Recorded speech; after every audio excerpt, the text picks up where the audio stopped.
Queridos companheiros do Centro Espírita Allan Kardec, saudação a todos. Estamos aqui hoje trazendo para vocês um estudo do livro O Espírito da Verdade. Normalmente fazemos abordagens de temas bastante conhecidos, batidos, temas necessários a ressignificarmos a nossa vida. E hoje nós vamos falar do capítulo 14 desse livro, que fala a Muralha do Tempo.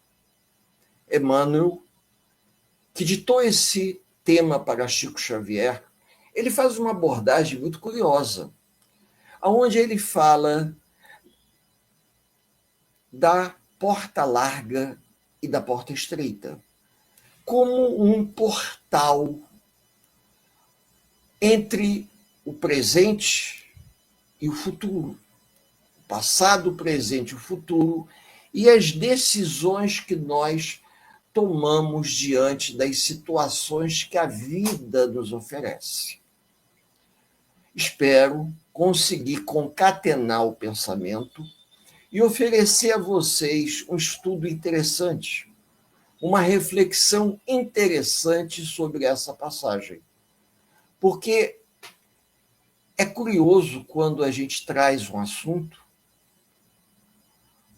esse assunto ele não deve ser apenas agradável para ser ouvido, mas ele deve ser um convite a um processo de mudança na nossa conduta mental, na nossa maneira de pensar, na nossa maneira de agir para com os semelhantes.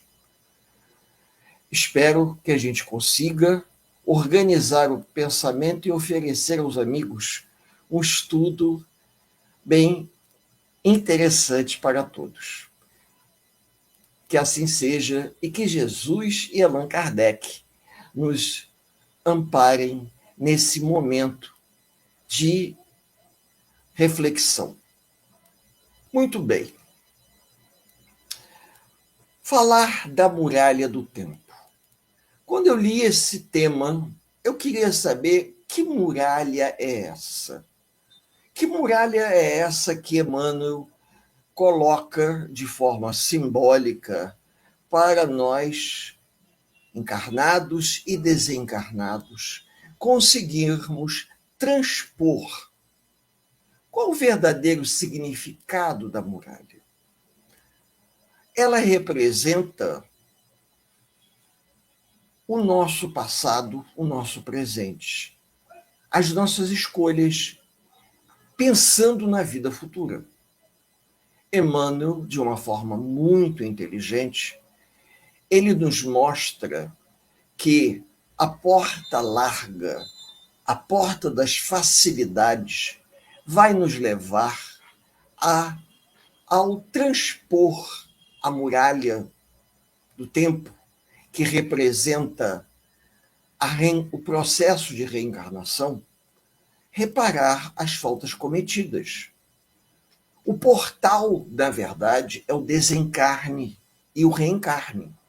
Quando nós fazemos escolhas acertadas e ingressamos pela porta estreita, estamos, de uma certa forma, investindo no nosso futuro, de maneira que, na próxima encarnação, a gente venha a colher os resultados positivos do nosso investimento de vida.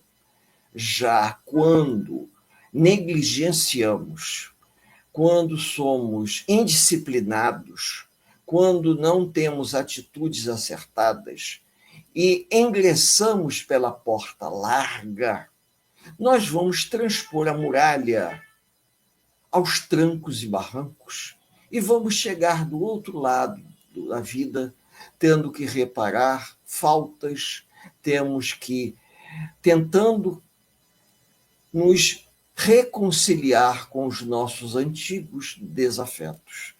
Não é uma tarefa fácil. Por quê? Porque a porta larga conduz a perdição. Mas que sentido de perdição seria essa que Mateus escreveu? O sofrimento. Quando nós fazemos escolhas muito calcadas nos valores de ordem material, pensando única e exclusivamente em nós mesmos, não levando em conta a necessidade do semelhante que cruza o nosso caminho, infelizmente, nós vamos, em um determinado momento, ter que saldar esse compromisso. Mas quando tomamos a consciência da responsabilidade reencarnatória, o que vai acontecer? Nós vamos modificar a nossa conduta.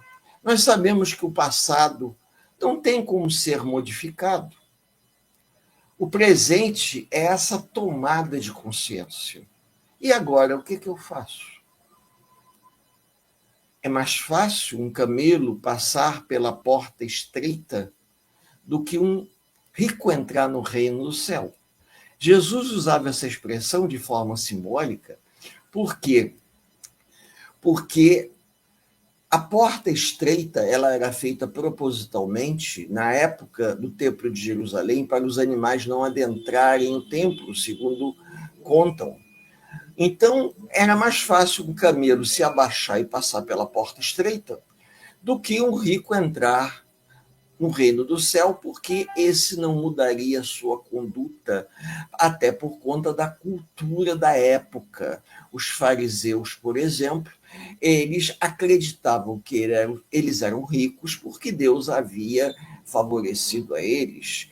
Eles não tinham a ideia de que estavam vivendo uma prova reencarnatória e que naquela existência eles eram agraciados com os bens materiais.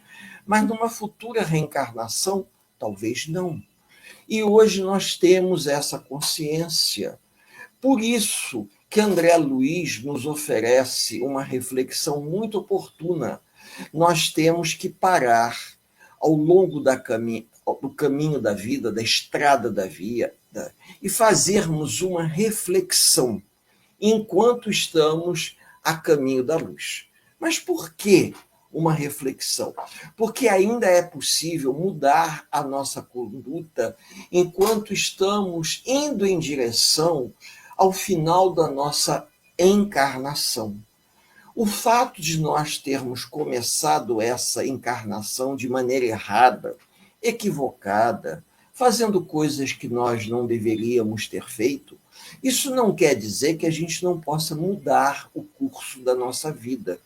Chico Xavier nos disse isso quando ele falou: eu não posso mudar o futuro, o passado, mas eu posso fazer um futuro diferente. Ou seja, o que aconteceu, aconteceu. Mas o futuro, a gente pode se modificar completamente. Então, a gente para pensar. Para pensar, para refletir e pensamos no seguinte: já que nós estamos querendo nos modificarmos, nós precisamos colocar em prática o conhecimento que já temos. Um bom livro que eu considero leitura quase que obrigatória para os companheiros espíritas é Boa Nova, de Humberto de Campos, Irmão X.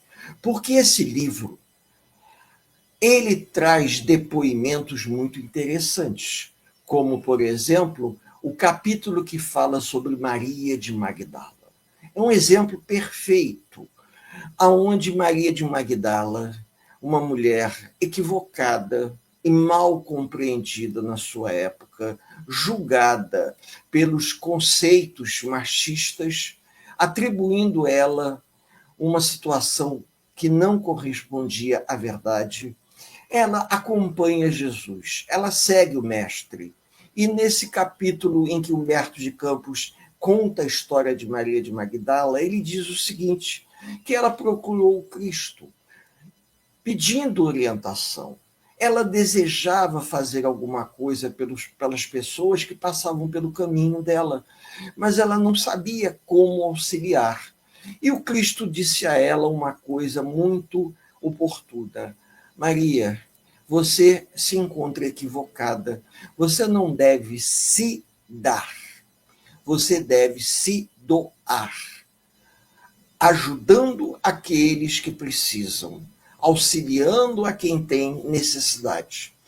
E Maria de Magdala passa a ser uma das poucas mulheres que acompanham Jesus e seus apóstolos, talvez umas 2 ou 3 no máximo, que Jesus era acompanhado por uma grande quantidade de pessoas. Não eram apenas os 12 apóstolos.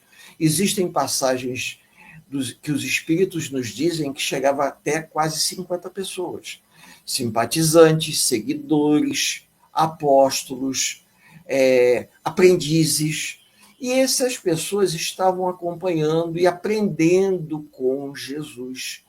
E Maria de Magdala, após Jesus se desligar de todos,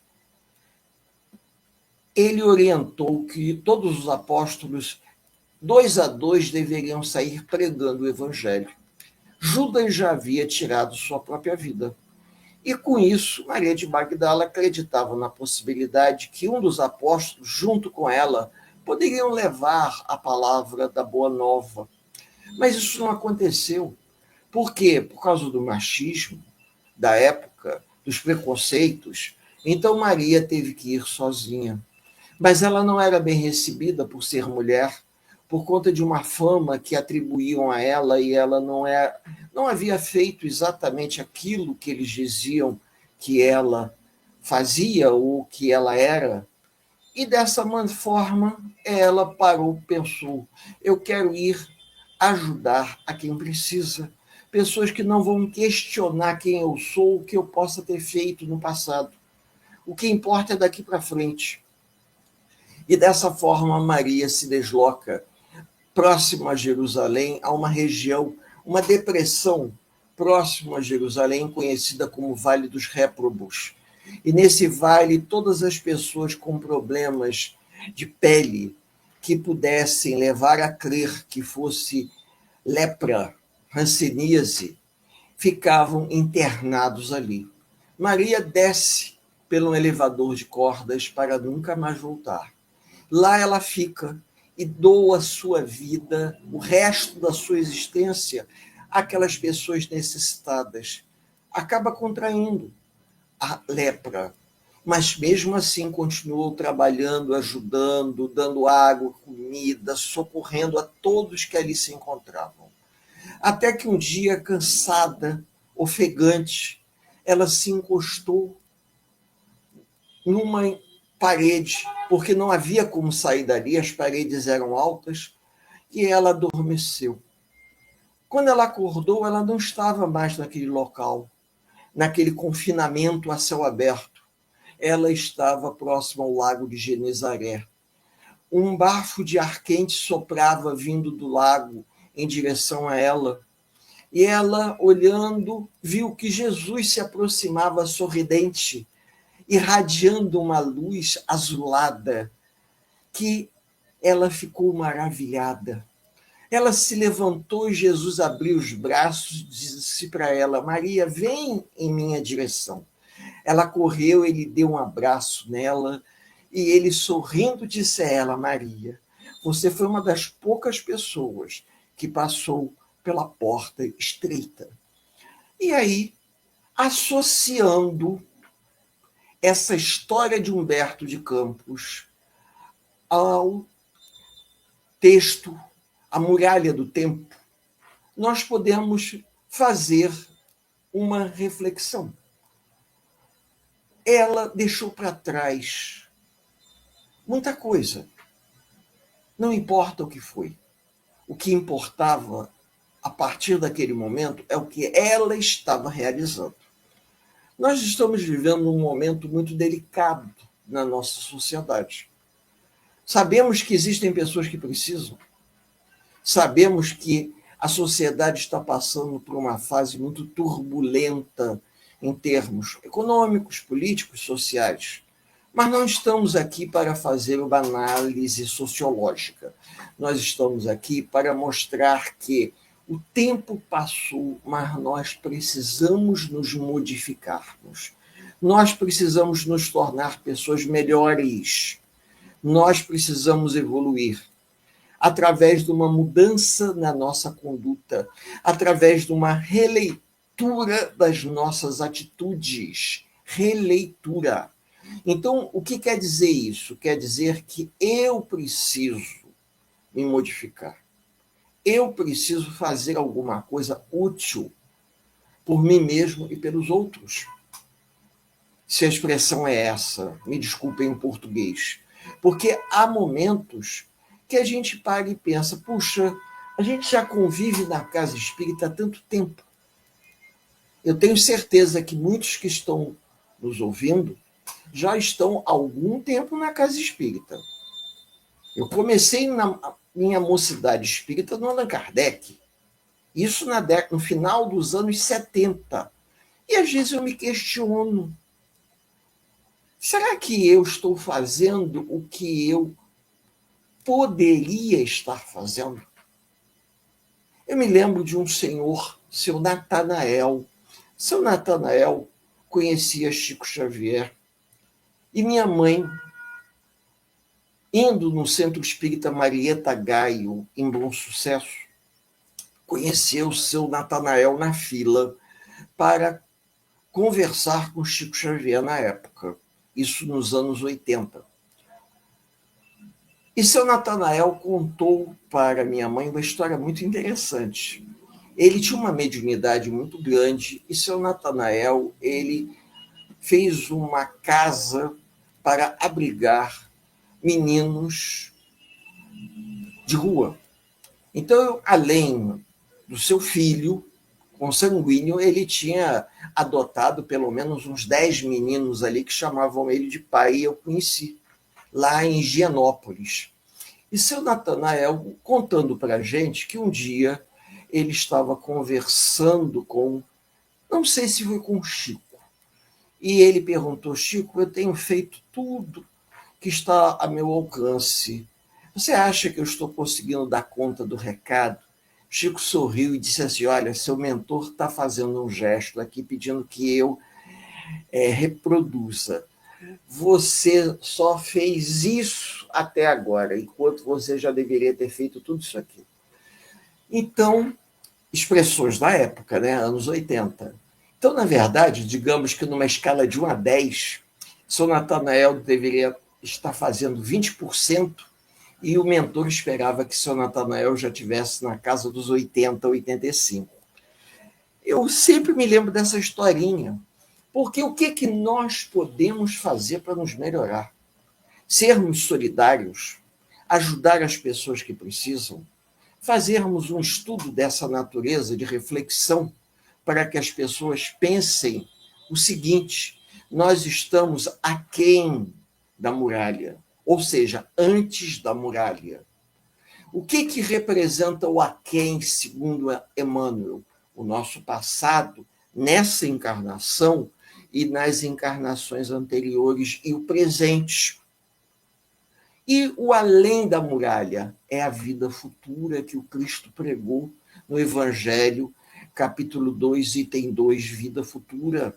Então, se Jesus pregou a vida futura, tudo aquilo que está além da muralha é aquilo que nós gostaríamos. Mas, para isso, a gente tem que investir.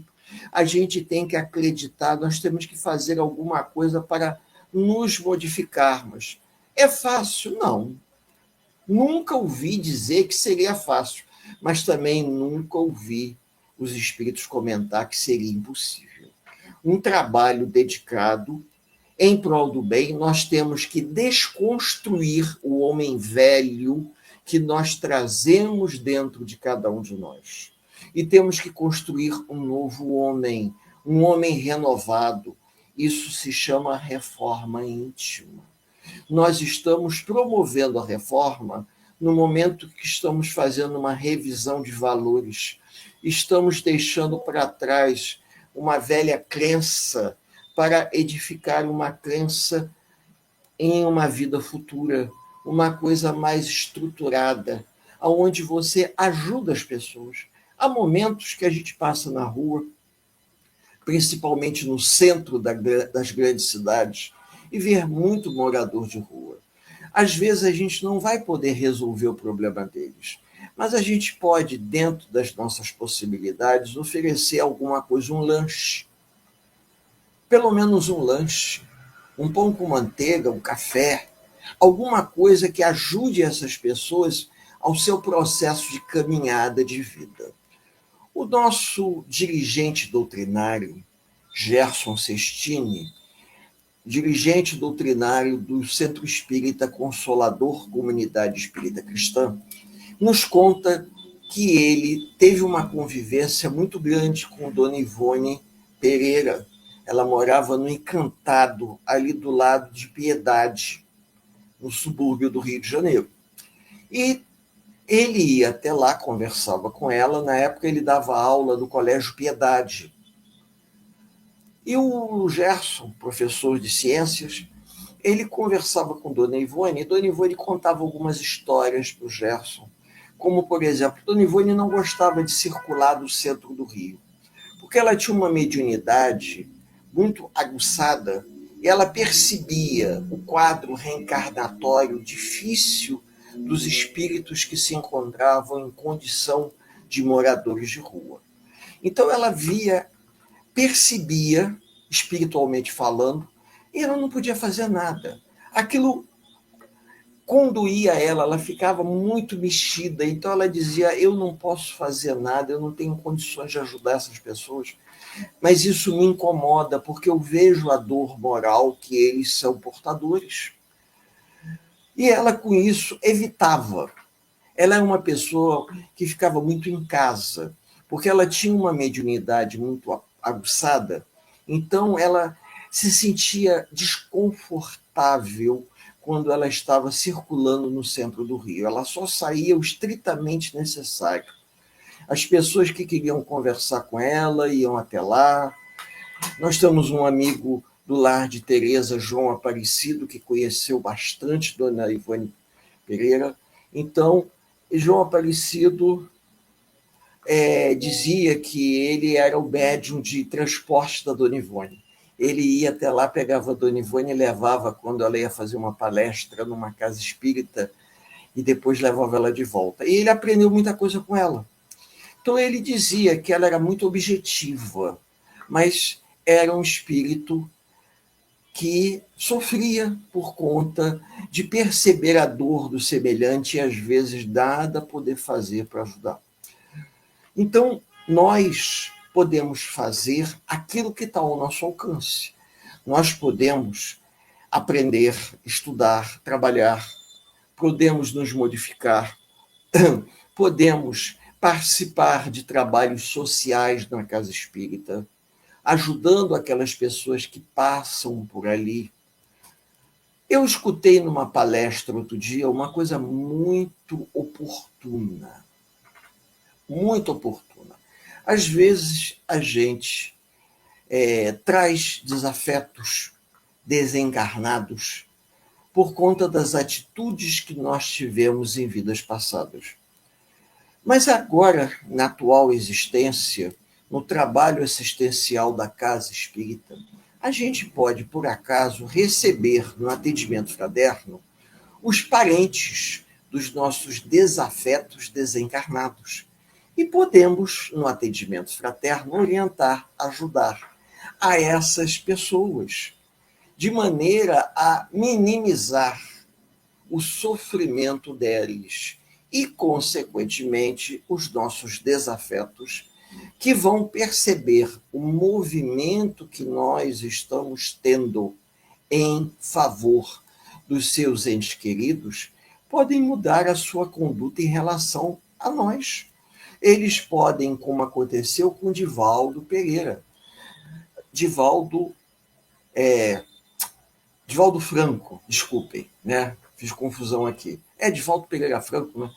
E Divaldo, ele disse que havia um espírito que o atormentava durante muito tempo.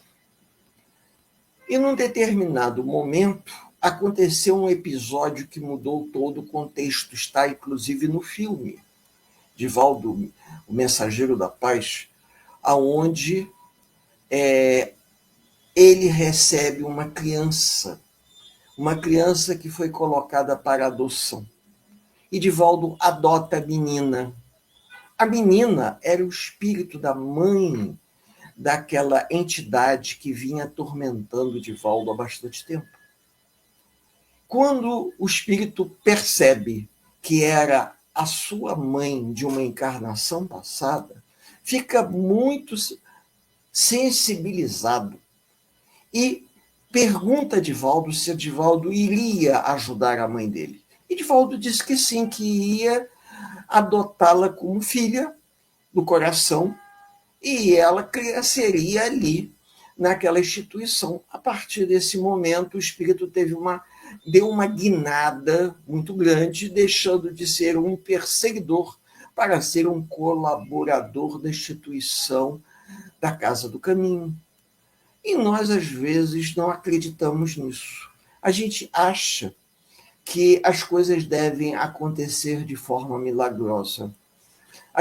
Alguns companheiros vão à casa espírita e ouvem as palestras, mas não percebem que o verdadeiro movimento de transformação ele é muito individual.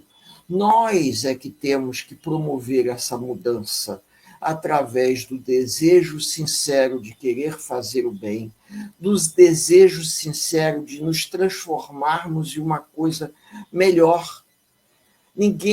A natureza não dá saltos, a espiritualidade não faz milagre.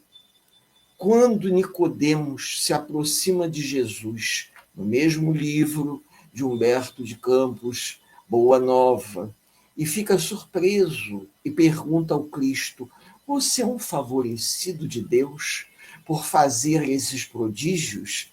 Jesus sorri de forma simpática e diz a ele: eu faço e você um dia também poderá fazer exatamente o que eu estou fazendo, mas para isso você precisa nascer de novo. E Nicodemos não entende que a reforma íntima, a transformação, dependeria de uma grande mudança na nossa conduta, na nossa maneira de ser. Nós precisamos renascer. Nós precisamos transpor a muralha do tempo, passando pela porta estreita de preferência, porque a porta larga vai implicar em uma reparação de faltas de vidas anteriores somadas a essa. Se quando nós encarnamos, sejamos sinceros, nós reencarnamos trazendo no nosso cerne reencarnatório, no nosso bojo reencarnatório, uma série de questões a serem trabalhadas. A gente não traz manual.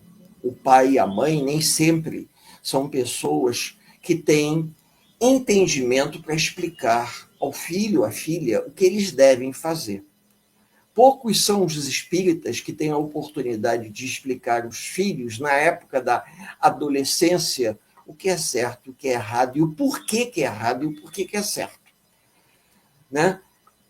Mas muitos acabam ficando à sua própria sorte e têm o livre-arbítrio para tomar a decisão que acharem oportuna e acabam tomando a decisão equivocada. E nós sabemos perfeitamente que a gente só vai despertando para essas verdades com o passar do tempo. Porque o processo de amadurecimento do senso moral ele é muito individual de cada um. Umas pessoas amadurecem mais lentamente, outras pessoas amadurecem mais rápido. Então, dessa forma, uns conseguem perceber que elas já deveriam estar fazendo, outras não estão nem aí. E a espiritualidade reconhece que cada um de acordo com as suas obras e cada um de acordo com o seu tempo. E isso leva alguns anos até que o indivíduo se dá conta do que ele pode, do que ele deve, do que ele tem condições de fazer. Por isso que eu falei logo no início que às vezes a gente está na casa espírita há tanto tempo e tem pessoas que às vezes não se movimentam para nada. Não adianta, você às vezes precisa de uma ajuda que não é nem uma ajuda doutrinária, é uma ajuda administrativa. Olha, nós precisamos de trabalhadores para realizar um serviço aqui. Vamos dar um exemplo, uma arrumação no salão. Você precisa de mão de obra para fazer uma arrumação. O que vai acontecer?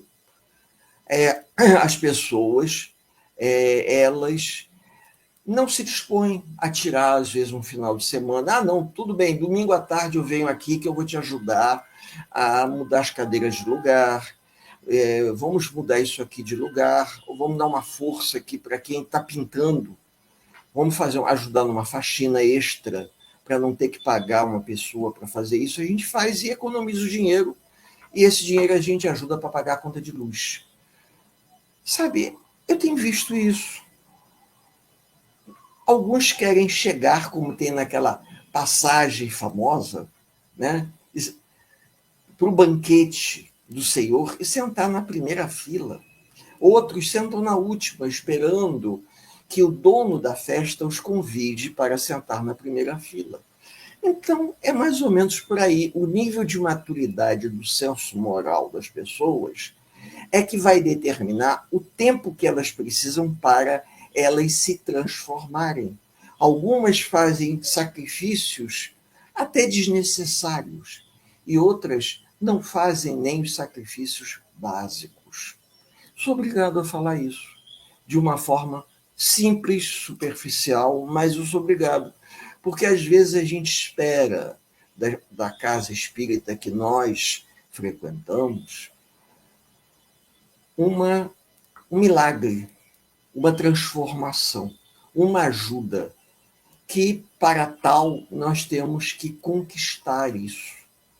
Existem momentos em que os espíritos, através da mediunidade de Chico Xavier, nos contam histórias fantásticas. Um deles eu posso resumir aqui. André Luiz, junto com alguns companheiros, foram fazer uma visita a uma casa espírita no subúrbio, aonde as pessoas estavam sendo atendidas por um médium cujo companheiro espiritual que o assessorava não tinha muita experiência. Quando, de repente, aconteceu algo surpreendente. Aparece uma entidade de luz que se destaca em relação aos demais. Se apresenta e pede licença, porque ela gostaria, no momento que determinada pessoa que estava naquela fila do atendimento fraterno chegasse para ser atendida, ela iria intuir o médium da casa para que o médium intuído, pudesse orientar aquela pessoa que estava na assistência. Aí André Luiz ficou surpreso com aquilo. Mas por que esse atendimento diferenciado?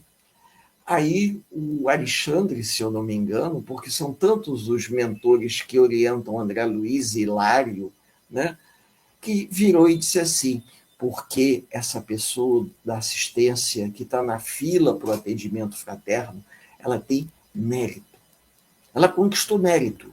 Então ela tem direito a receber um atendimento diferenciado, porque o que ela busca, ela conquistou o direito de receber a ajuda para conseguir conviver melhor com a sua dor, com as suas dificuldades. Eu acho isso bonito, porque estimula a gente à prática do bem, estimula a gente ao trabalho assistencial. Meus amigos, nós acreditamos que conseguimos resumir para os companheiros a ideia da muralha do tempo. A sementeira é hoje. Nós temos que plantar hoje. A colheita é no amanhã. Ou seja, se eu desejo viver um momento mais oportuno, eu tenho que fazer por onde merecer isso. Ninguém colhe aquilo que não plantou. Nós estamos colhendo hoje aquilo que nós plantamos em vidas anteriores. Então, se nós estamos aquém da muralha, aquém da porta, estreita ou larga, nós temos que ter a consciência que nós temos que fazer, investir no nosso futuro hoje, pensar no amanhã, para que amanhã a gente possa estar melhor assessorado, melhor preparado, melhor capacitado para lidar com as questões reencarnatórias. As dificuldades que nós enfrentamos na atual encarnação é reflexo da pouca capacitação que trouxemos de vidas anteriores, por não termos tido essa preocupação. Isso me faz lembrar o aluno que resolveu fazer uma prece para seu mentor. E o mentor, por ser um espírito familiar, ficou extremamente preocupado com aquele garoto que estava querendo fazer a prova para ingressar na faculdade. Na época não era nem o Enem, ele ia fazer o vestibular, seja Granrio, né?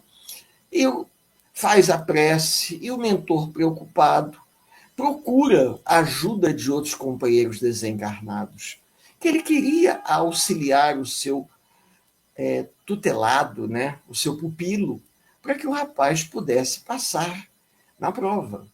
Aí um companheiro desencarnado também, que atuava como mentor, disse para ele: olha, você pode ajudar ele, mas ele tem que estudar, ele tem que fazer a parte dele.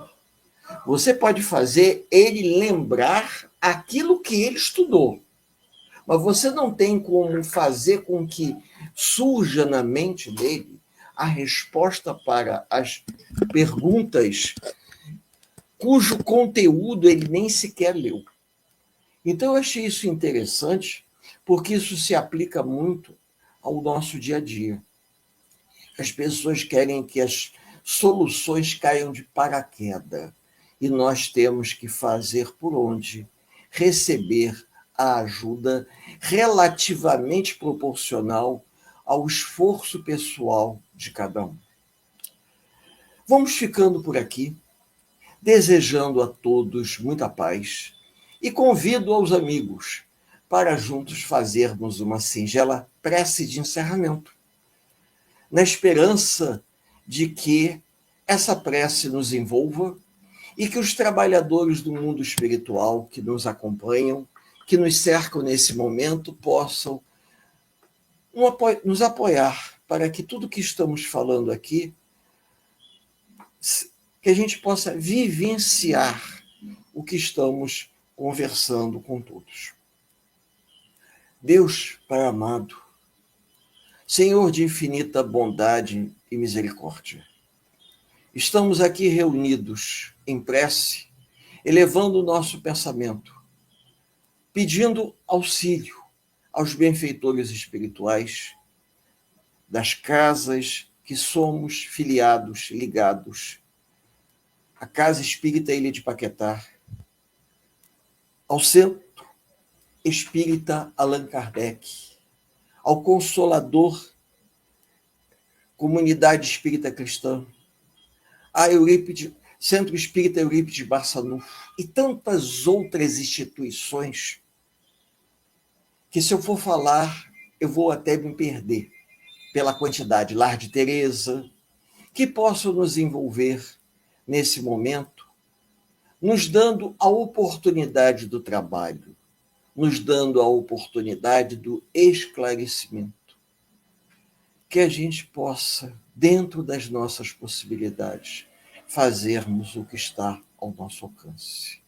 Que a paz do Cristo permaneça junto a todos nós, por hoje, agora e por todo sempre. Que assim seja.